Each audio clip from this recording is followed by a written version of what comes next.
Conforme previsto em nosso programa da disciplina, a primeira parte do nosso curso tratará da introdução ao Antigo Testamento. Esta é uma etapa de base para o entendimento da disciplina. Aqui você aprenderá as coisas que são relevantes para o entendimento da mensagem contida nos livros do Antigo Testamento. Assim, teremos a oportunidade de compreender o conceito de testamento, descobrir que barreiras devem ser superadas no estudo do Antigo Testamento. Que instrumento de auxílio temos ao estudo do Antigo Testamento? A geografia do mundo do Antigo Testamento. As instituições israelitas do Antigo Testamento, a família, a sociedade e a religião. Iniciaremos o módulo introdutório de Antigo Testamento, estudando o conceito de testamento e entendendo a origem e o porquê de um testamento. A palavra testamento, originalmente, nunca teve o interesse em indicar livros. Esta palavra no latim é pronunciada como testamentum ou, em grego, pronunciamos diateke. Como já dissemos, a palavra na origem não tinha a intenção ou não era usada para se referir a livro algum.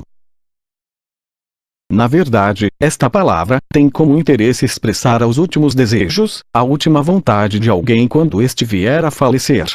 Observe que testamento ganha o sentido de documento que irá registrar a vontade última de alguém, que deverá ser realizada conforme registrada no testamento. Ainda explorando o conceito, para que seja usado o testamento, é necessário que se comprove a morte daquele que expressou a sua vontade última. O escritor de Hebreus, no capítulo 9, versos 16 e 17 diz que, no caso de um testamento, é necessário que se comprove a morte daquele que o fez. Pois um testamento só é válido no caso de morte, uma vez que nunca vigora enquanto está vivo aquele que o fez. O escritor aponta agora para a aliança de Deus na morte e ressurreição de Jesus Cristo. Mas, o sentido mais antigo de testamento está na palavra hebraica berit. Esta palavra significa pacto, significa aliança. Ela indica o acordo, o pacto firmado entre Deus e o povo de Israel para que a humanidade pudesse receber a salvação. Assim o termo testamento ganha para o povo de Deus o significado de pacto, aliança entre Deus e seu povo. Este pacto tem a vontade de Deus registrada nas páginas dos livros que contêm a vontade de Deus para o seu povo. Vontade que se consuma na morte sacrificial de Jesus Cristo para a salvação da humanidade. Assim, a antiga aliança trata da escolha de um povo, sua constituição, governo, forma de viver e espera do Messias que haveria de salvar. A antiga aliança ou testamento aponta para Jesus Cristo como um Messias que vem para salvar a humanidade. Agora vamos dar uma parada e, lendo o texto bíblico que se encontra no segundo livro de Reis, capítulo 23, dos versos 2 até o 21. Dê uma pausa na aula e faça a leitura.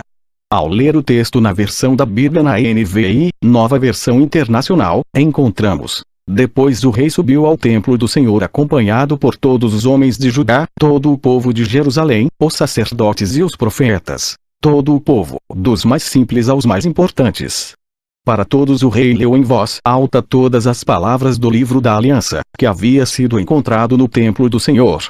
O rei colocou-se junto à coluna real e, na presença do Senhor, fez uma aliança, comprometendo-se a seguir o Senhor e obedecer de todo o coração e de toda a alma aos seus mandamentos, seus preceitos e seus decretos, confirmando assim as palavras da aliança escritas naquele livro.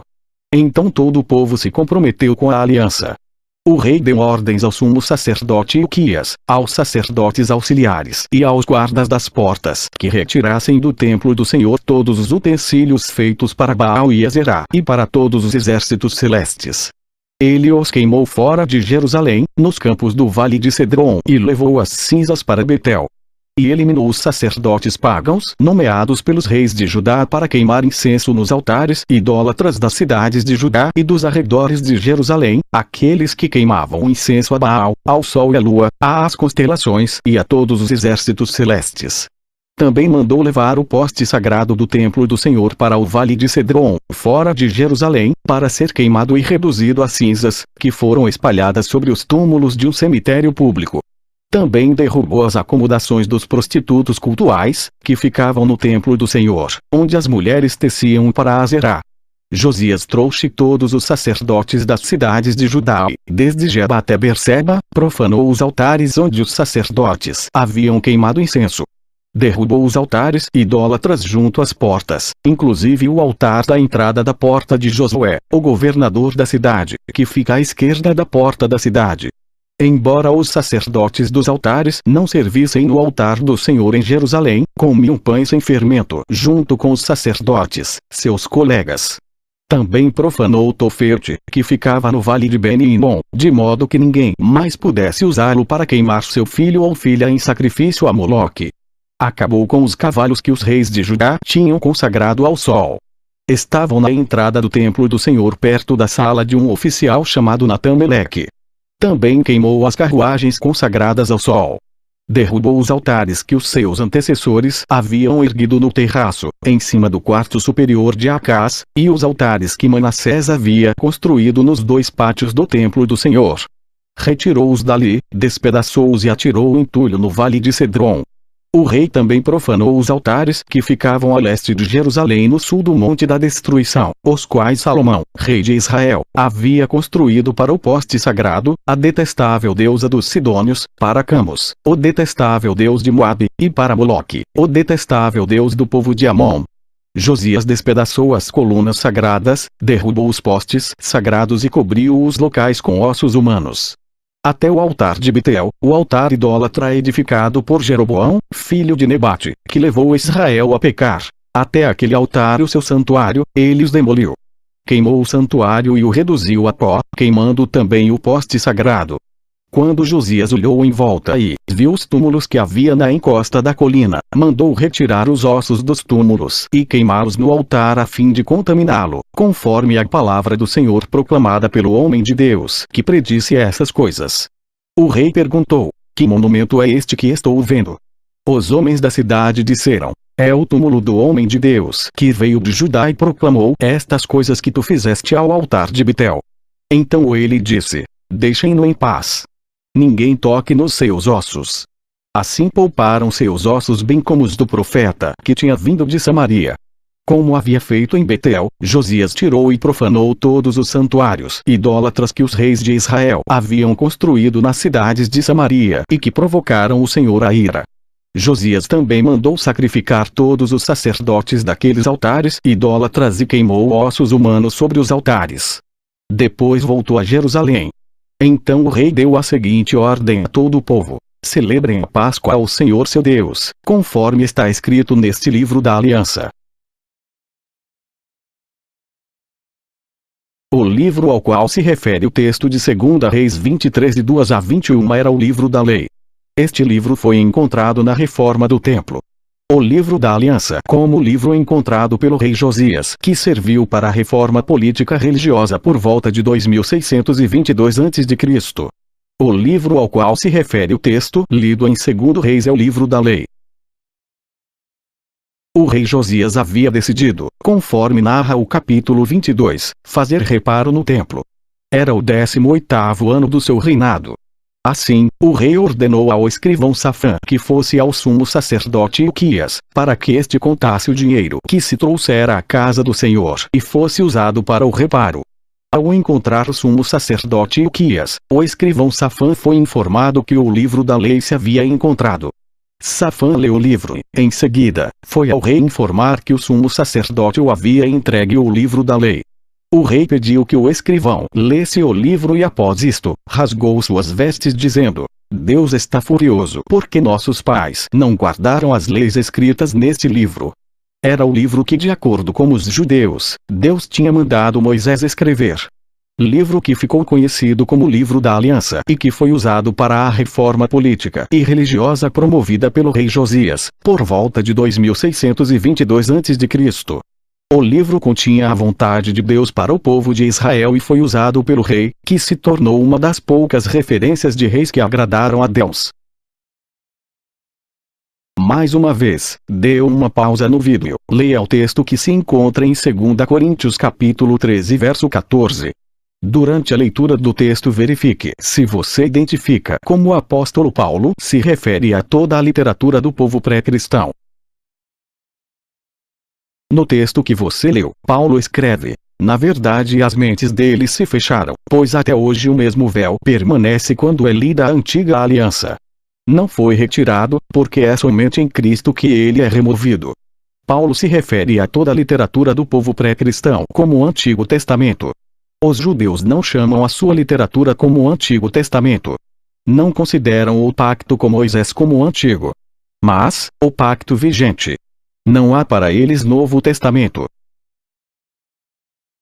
Ao ler o texto da segunda carta do apóstolo Paulo à igreja de Coríntios, você entendeu que ele se refere à literatura do pré-cristianismo como Antigo Testamento. Observe que para os judeus não existe a ideia de Antigo Testamento e nem de Novo Testamento. Para eles, o pacto feito com Moisés não se identifica com literatura antiga. Já o apóstolo Paulo, se referindo ao texto bíblico que precede o cristianismo, o associa com o pacto firmado com Moisés. O fato é que tanto o Antigo como o Novo Testamento partem do pressuposto que a religião de Israel começa com um pacto com mandamentos de Deus para a obediência por um povo. Este pacto no Antigo Testamento começa simbolizado pela circuncisão. Lendo os versos 10 e 11 do livro de Êxodo, no capítulo 34, o texto nos diz: "Faço com vocês uma aliança, disse o Senhor. Diante de todo o seu povo farei maravilhas jamais realizadas na presença de nenhum outro povo do mundo. O povo no meio do qual você habita verá a obra maravilhosa que eu, o Senhor, farei. Obedeça às ordens que hoje lhe dou. Expulsarei de diante de você os amorreus, os cananeus, os hititas, os ferezeus, os heveus e os jebuseus." O texto nos mostra de forma muito clara, Deus fazendo uma aliança, um pacto. Deus se comunica com o homem através de pacto com obediência. Faço com vocês uma aliança e obedeça às ordens que hoje lhe dou. Aqui, nós concluímos a aula sobre o conceito de testamento. É importante ter em mente testamento no sentido bíblico como pacto, aliança de Deus com seu povo. Assim, o Antigo Testamento se configura como o Antigo Pacto ou a Antiga Aliança de Deus com seu povo. Após estudar o conceito de testamento e entender que o Antigo Testamento corresponde à aliança firmada entre Deus e o povo de Israel, simbolizada especialmente pela lei de Moisés, vamos estudar um pouco mais sobre o Antigo Testamento. Vamos continuar estudando o Antigo Testamento. Ainda neste módulo, teremos mais um tema: as barreiras que devem ser superadas ao estudar o Antigo Testamento. Como outras disciplinas, o estudo do Antigo Testamento é encantador, mas ao mesmo tempo desafiador. Tendo em vista seu contexto, o tempo e história do povo de Deus, algumas barreiras precisam ser superadas para uma boa compreensão do Antigo Testamento. A partir de agora, vamos analisar cuidadosamente, compreendendo que barreiras devem ser superadas e como superá-las para um estudo mais proveitoso da Antiga Aliança. Como principais barreiras ao estudo do Antigo Testamento, podemos citar pelo menos o problema hermenêutico, o problema doutrinário, o problema da redação, o problema da dissociação entre o Antigo e o Novo Testamento, a crença de existência de conflito entre a Bíblia e a ciência, as questões da moralidade do povo e as questões teológicas. Vamos estudar cada barreira separadamente. A primeira barreira que precisamos superar no estudo do Antigo Testamento é a hermenêutica. A hermenêutica é a ciência bíblica responsável pela pesquisa do texto bíblico em profundidade. Ela é responsável por salientar o texto, entendendo cada uma das suas partes, bem como cada um dos seus símbolos e significados, de modo que a correta interpretação da passagem bíblica seja possível. Esta barreira se faz presente quando se interpreta uma passagem do Antigo Testamento deslocando-a do seu contexto original e do seu sentido histórico. O problema doutrinário é fruto do problema hermenêutico. A interpretação inadequada de uma passagem bíblica certamente levantará o problema doutrinário. Aqui, duas questões devem ser consideradas. A primeira é que determinadas palavras, conceitos, dogmas, costumes e práticas encontram-se escritos na Bíblia com significados estritamente bíblicos. Assim, os textos que possuem significados bíblicos específicos não devem ser usados como base doutrinária. Por exemplo, o extermínio daqueles que são considerados adversários para que alcancemos nossas conquistas. De forma semelhante, a segunda questão é a formação de doutrinas a partir de fatos isolados do Antigo Testamento. As doutrinas devem surgir a partir do estudo sistemático de todos os textos que tratam de um determinado tema existente no texto sagrado. A redação é outra barreira que se faz presente no estudo do Antigo Testamento. Se você já leu algum documento contando algo da história do Brasil, com aproximadamente 100 ou 200 anos, você deve ter observado que existem palavras que você encontrou dificuldades tanto para entender o significado como em que contexto foi usada. Observe também como se tem redigido o texto na internet.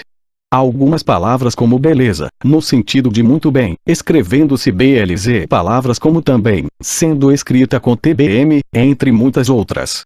Você consegue imaginar como estas palavras serão interpretadas quando alguém no próximo século encontrar um documento, ainda que eletrônico, lendo estas palavras? É preciso entender que a Bíblia, apesar de ser inspirada por Deus, foi escrita por homens. Seus autores fizeram uso da literatura nos seus diferentes estilos. Então precisamos entender que, no texto sagrado, encontramos fábulas, hipérboles, poesias e parábolas, entre outros estilos da literatura. O fundamental será entender que não devemos ler a Bíblia na literalidade do texto, mas buscando a mensagem que Deus deseja comunicar a partir do texto. Precisamos compreender o espírito do texto. Aquilo que o Espírito de Deus deseja nos comunicar. Lembre-se sempre do apóstolo Paulo advertindo para que não usemos o texto sagrado como letra morta. A letra mata, mas o Espírito vivifica, diz Paulo escrevendo aos Coríntios. A redação do Antigo Testamento se encontra muito distante do nosso tempo. É um texto que vem desde o século 13 a.C., para os textos mais antigos, até os mais recentes, que estão situados por volta do final do primeiro século, depois de Cristo. Um texto que é escrito em um ambiente de contexto semita ou helenista, requerendo-se que se entenda esta escrita, seus símbolos e significados, o que não é algo muito fácil. A redação pode se confundir com a língua. Afinal, a redação é a representação da língua falada através de símbolos. Aqui devemos considerar o modo de falar característico dos judeus. Encontramos um modo muito diferente do que se usa hoje. A linguagem antiga é profundamente criativa e sem abstrações.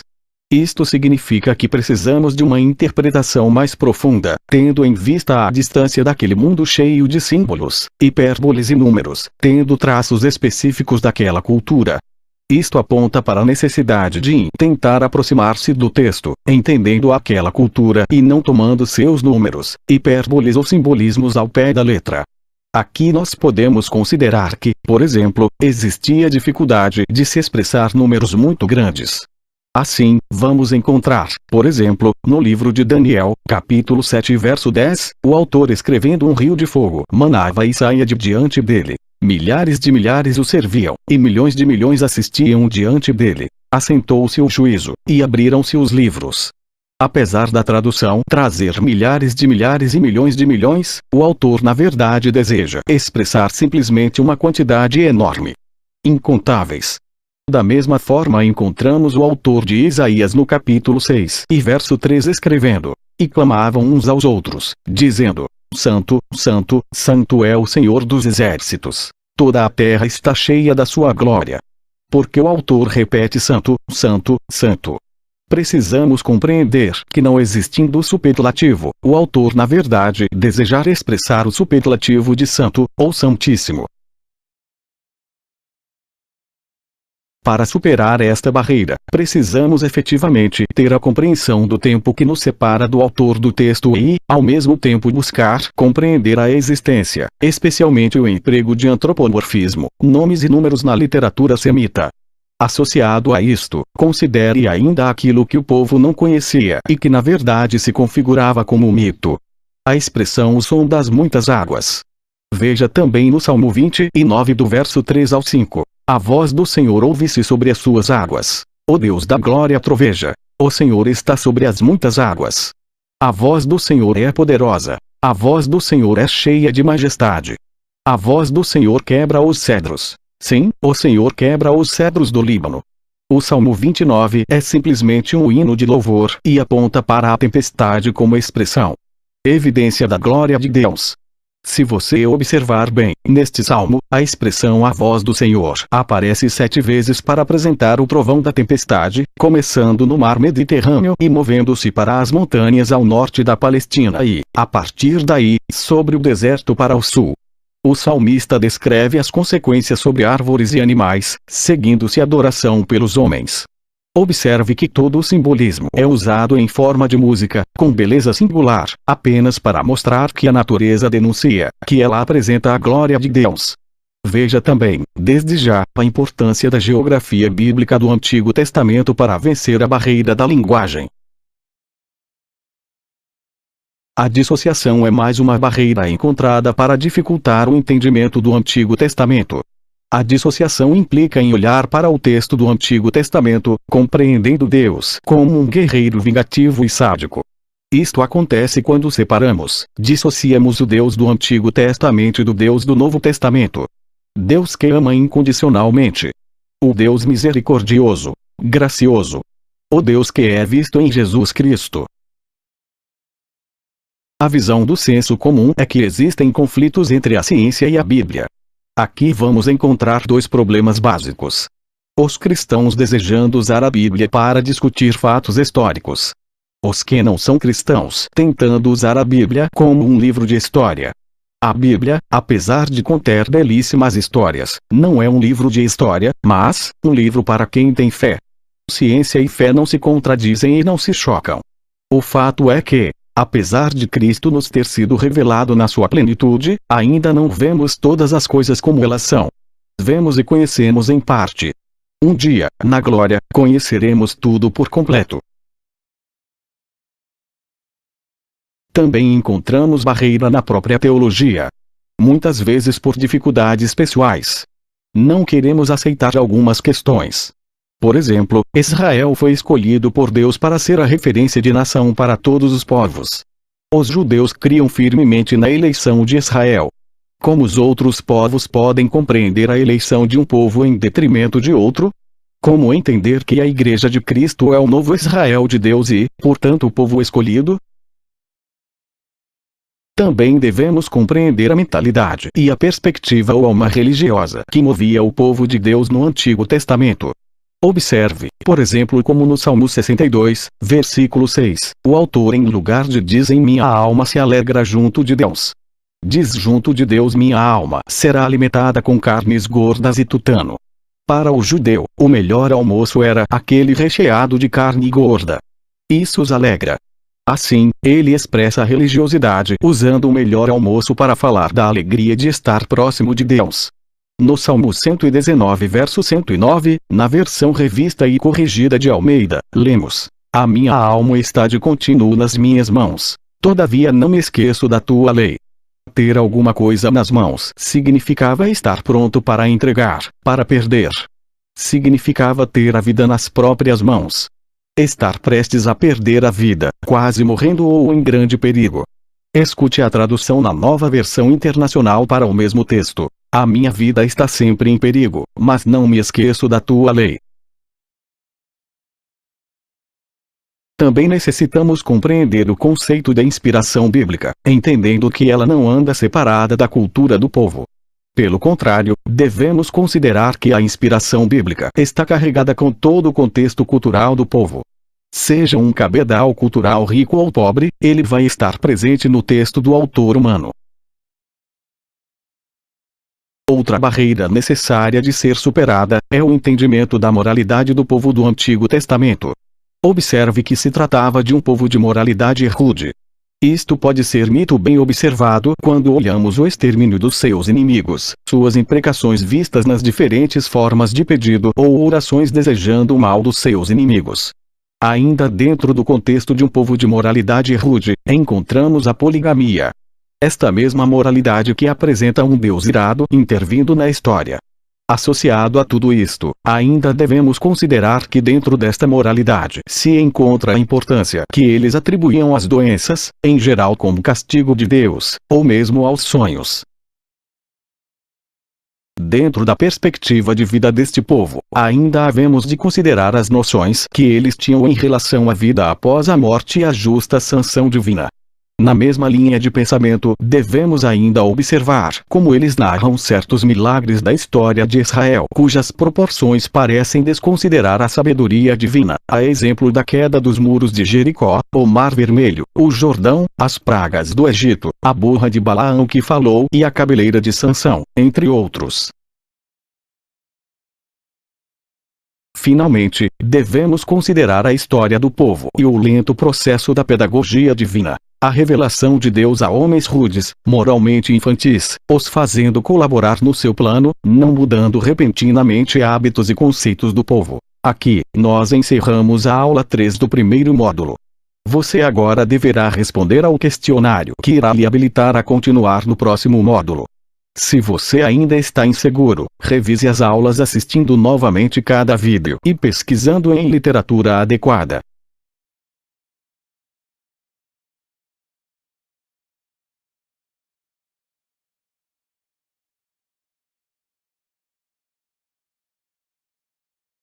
Depois de estudar as barreiras a serem superadas, vamos estudar o que pode ser usado como auxílio para o estudo do Antigo Testamento. Em primeiro lugar, devemos considerar o domínio cognitivo, ou o domínio do conhecimento. Precisamos alcançar a compreensão histórica do autor. Quem era, qual a sua visão de mundo, como vivia, como se relacionava, quais os seus costumes e assim por diante. Também precisamos compreender a situação política, a situação social, a situação econômica e demais questões que nos permitam entender bem o contexto em que o texto foi escrito. Devemos, sobretudo, considerar que a Bíblia foi escrita em diferentes ambientes. Ambientes que também eram muito diferentes do nosso ambiente.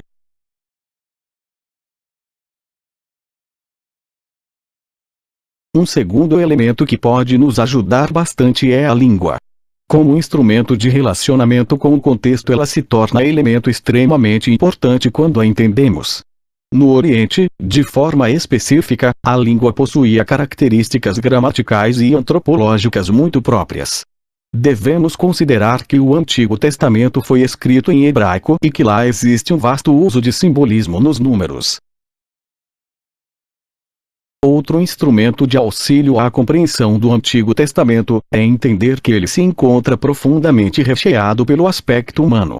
Discordando do que disse Miguel de Cervantes, o escritor da famosa obra Dom Quixote de La Mancha, a verdade é mais divina quanto mais esconde o humano. Pelo contrário, o Antigo Testamento se torna verdadeiro, na medida que expressa o humano, porque Deus ama o ser humano incondicionalmente. Deus ama o ser humano como ele é. Mais um instrumento de auxílio à compreensão do Antigo Testamento é o encontro da palavra de Deus com a palavra do homem. Na medida que o homem apresenta temor, no sentido de honra, mais ele tem chance de encontrar-se com a palavra do Criador. Na Bíblia, a marca humana, com todos os seus traços, faltas e imperfeições, não deixa de encontrar-se com a marca divina, quando este busca Deus. Na verdade, havemos de considerar a cooperação humana no processo de revelação divina. Isto quer dizer Deus usando o homem como colaborador para que possa mostrar-se ao humano. Isto também significa que a moral do Antigo Testamento está longe de ser perfeita. Apesar da ação de Deus na vida do povo e da forma como recebem instrução para uma moral de alta qualidade, vemos ao mesmo tempo um povo rebelde e que não consegue viver conforme a moral que recebe. É desta forma que a vida do povo expressa uma moral imperfeita. Mas vemos a revelação definitiva chegando por meio de Jesus Cristo, que vai viver a perfeição da moral e fazer a distinção entre as antigas normas, sendo mal aplicadas e distorcida, de uma nova moral. Outro elemento de auxílio no estudo do Antigo Testamento é a compreensão que ele é fruto da reflexão teológica e seu desenvolvimento. As diferentes perspectivas de reflexão teológica formam uma unidade belíssima, apesar das diversas tendências encontradas ao longo dos 1200 anos de história. Encontramos ao longo da história, por exemplo, o conceito de monoteísmo absoluto em torno de Yahvé.